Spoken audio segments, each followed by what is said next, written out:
Assalamu alaikum. Hope you will be doing good, students. As we have already done about the digestive system, now we are going to start the human respiratory system. What is human respiratory system? आपको पता है respiration का process, जो सांस लेना और बाहर निकालना होता है, इसका process को हम respiration कहते हैं. Breathing, as you all know, that very important for us because सांस ही से सब कुछ चल रहा है. ठीक है. Breathing means inhale oxygen and exhale of carbon dioxide. आपको पता है कि हम ऑक्सीजन अंदर लेकर जाते हैं and we throw out carbon dioxide.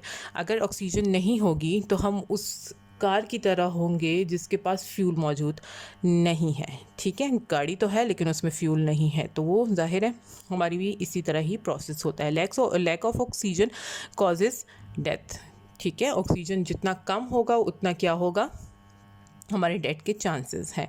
After 4 minutes, ठीक है, अगर ऑक्सीजन मौजूद नहीं होता तो ब्रेन सेल क्या होते हैं, वो डाइंग शुरू हो जाते हैं, यानी वो मरना शुरू हो जाते हैं आफ्टर 4 मिनट्स, यानी 4 मिनट के अंदर ही ये अपना काम दिखाना शुरू कर देता है. Respiratory system do very important job. कैसे? Because they expand and contract. ठीक है. ये एक्सपेंड होते हैं और कॉन्ट्रैक्ट होते हैं, यानी अंदर बिल्कुल खींचे जाते हैं और एकदम से ऐसे ओपन होते हैं. ठीक है. सांस का जो प्रोसेस है, सस्टेन लाइफ. ठीक है. और दूसरा ये क्या करता है, आपको पता है कि ये आपके ऑक्सीजन लेता है और कार्बन डाइऑक्साइड रिलीज़ करता है. अच्छा, क्या है कि रेस्पिरेटरी सिस्टम जो है वो कंपोस्ट करता है ऑर्गन्स को, which is responsible for taking oxygen and expelling carbon dioxide. ठीक है. अब इसमें कौन कौन से इंपॉर्टेंट ऑर्गन्स काम करते हैं? Nose, mouth, wind pipe and lungs. ये सारे इसमें इंपॉर्टेंट काम करते हैं. This is the diagram. अच्छा, इस डायग्राम में बहुत क्लियरली गिवन है कि nose, this is nose, this is trachea which is called wind pipe. ठीक है. ये सारी लेबलिंग गिवन है. Now I am going to explain this process. Acting of breathing. अब ब्रीथिंग क्या होती है वो सारा उसमें बताना. ठीक है. अब now I am going to tell you about the process of breathing. हम ब्रीथ कहाँ से करते हैं? वी ब्रीथ थ्रू नोज़ और माउथ. ठीक है. इन दोनों के ज़रिए से हम लोग सांस अंदर लेके जाते हैं. अंदर कहाँ लेके जाते हैं हम लोग? ट्रेचिया के पास. Trachea is a wind pipe. इसको या तो ट्रेचिया कहा जाता है या इसको विंड पाइप कहा जाता है.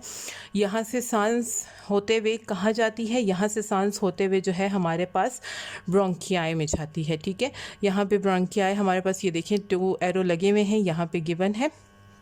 इसके अंदर जाती है, वो राइट और लेफ़्ट लंग तक उसको पहुंच जाता है.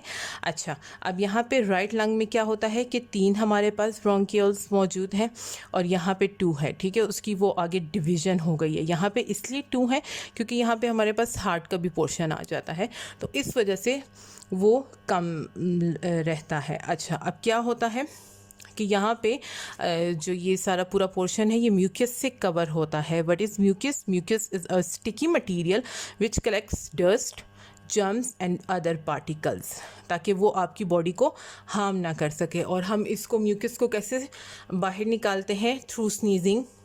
कफ हो गया या स्पिट हो गया या फिर हम मुंह में आपको फील होता होगा. ठीक है. ये चीज़ें हम म्यूकस को कहते हैं. अब यहाँ पे क्या होता है कि राइट में 3 होते हैं और लेफ़्ट में 2 होते हैं, जो मैंने आपको क्लियरली बता दिया है. ठीक है. These are the capillaries and these are the alveoli. अच्छा, अब ये नेक्स्ट पेज है. This is page number 7. Now ये डायग्राम आपको बहुत क्लियरली गिवन है कि ब्रीथ इन यहाँ से हो रहा है, ब्रीथ आउट का भी वही हमारा प्रोसेस होता है. Now what we will look here. हम यहाँ पे ये देखेंगे कि यहाँ पे very tiny balloon sponge like sacs होते हैं जहाँ पे वो जाता है.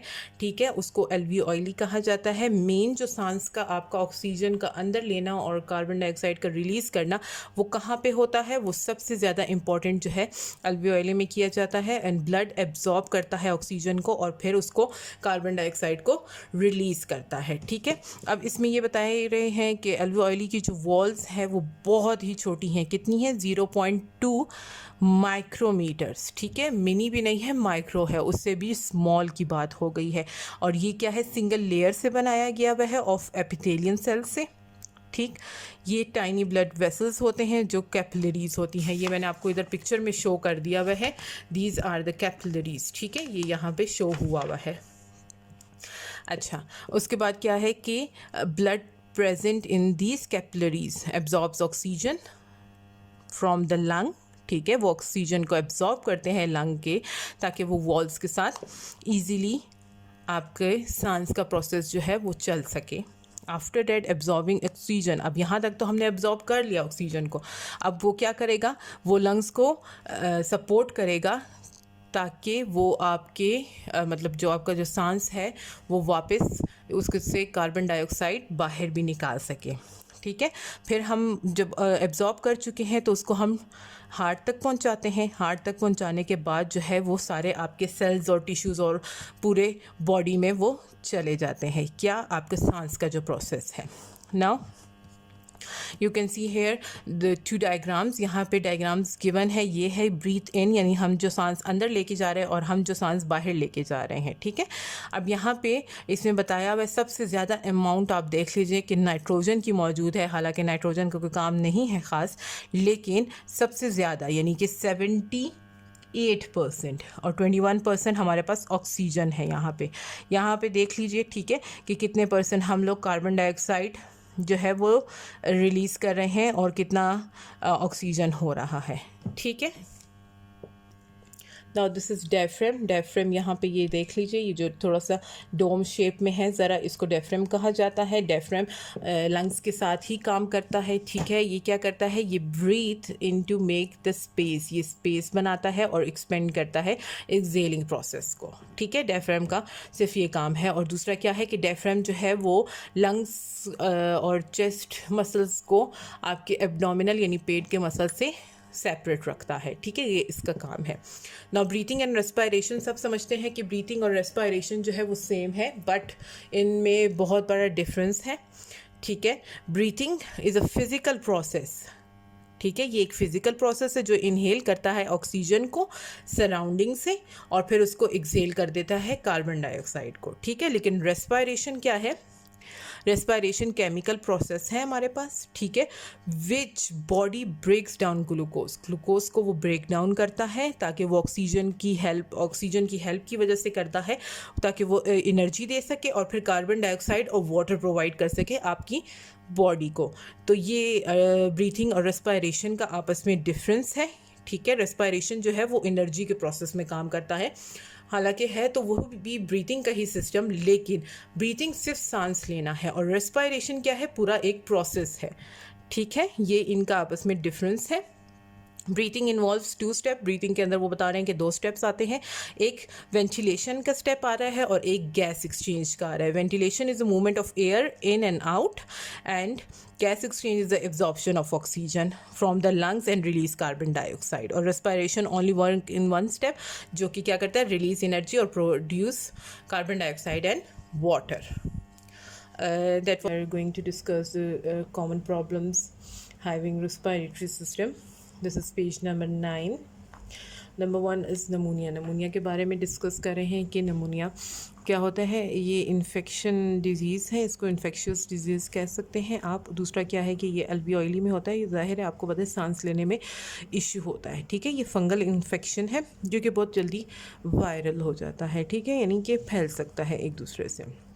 दूसरा क्या होता है कि इससे आपकी जो सरफेस है किसकी, अल्वियोली की सरफेस के बारे में बात कर रहे हैं, वो क्या होती है कि वो एकदम रिड्यूस होना शुरू होती है और एक्सपोज्ड होती है, तो उसकी वजह से जो सांस लेने का है प्रोसेस आपका वो प्रॉपर्ली हो नहीं पाता। ठीक है, इफ़ कोई पर्सन इफ़ेक्टेड होता है इससे, तो वो क्या करते हैं, वो सप्लीमेंट्री ऑक्सीजन भी उसको यूज़ करना पड़ता है इसके लिए, मतलब इसमें आपको ब्रेथ की इतनी प्रॉब्लम हो जाती है। ठीक है, नेक्स्ट इन्फ्लुएंज़ा है हमारे पास। इन्फ्लुएंज़ा सबको पता है फ्लू का, कि फ्लू भी एक वायरल इन्फेक्शन है हमारे पास। ठीक है, जो कि रिस्पायरेटरी सिस्टम की वजह से होता है, इट्स अ वायरस।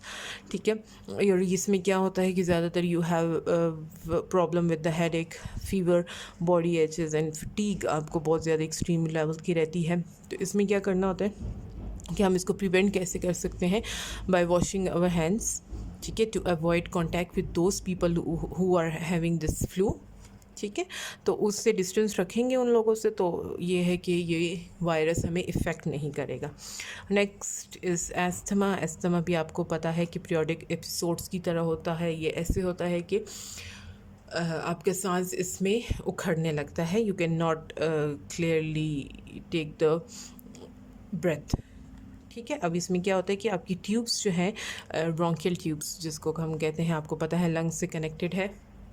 ठीक है, आपकी ब्रोंकियल ट्यूब्स जो हैं वो क्या होती हैं, थोड़ी सी वो श्रिंक हो जाती हैं, जिसकी वजह से आपको प्रॉपर्ली सांस नहीं आता होता। ये हमेशा अस्थमा का अटैक पड़ता है, किस वजह से, ज़्यादातर ये डस्ट है, फ्यूम्स वगैरह, सिगरेट स्मोक की वजह से, इन चीज़ों की वजह से ये होता है। और इसको हम हेरिडिटी के थ्रू भी आपको मिल सकता है। ठीक है, ज़रूरी नहीं है कि आपको डस्ट और इन चीज़ों की वजह से ही हो, ये हेरिडिटी में भी हो सकता है।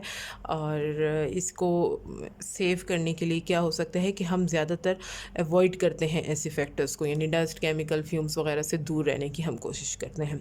लंग कैंसर ये भी एक मेजर प्रॉब्लम है। क्या होता है कि इसमें भी आपके सेल्स जो है वो मल्टीपल हो जाते हैं। ठीक है, वो डिस्टर्ब हो जाते हैं आपके सेल, और ये जो है आपके सांस को प्रॉपर्ली, जो आपका सांस है वो नहीं आता। और ये ज़्यादातर जो है ना टोबैको की वजह से होता है। जो स्मोकर्स होते हैं ज़्यादातर, उनको ये इशू होता है। दूसरा क्या है कि अगर वो स्मोक आप ख़ुद ले रहे हैं ना, स्मोक लेना मतलब अगर कोई और आपके साथ बैठा हुआ है और वो स्मोक कर रहा है, तो वो स्मोकिंग भी ज़ाहिर है आप तक पहुंच रही है, उसका स्मोक आप तक आ रहा है, तो उससे भी ये कॉज हो सकता है। ठीक है, तो इसलिए कहते हैं कि स्मोक से दूर रहना चाहिए। लंग कैंसर को अवॉइड करने के लिए जिसमें टार वगैरह मिला होता है, वो चीज़ें कम यूज़ करनी चाहिए। ठीक है, ये हमारे रेस्पिरेटरी सिस्टम के प्रॉब्लम्स थे। अब हम क्या करेंगे, ये हमारा टॉपिक यहीं पे एंड हो चुका है। Tomorrow we will start the exercise.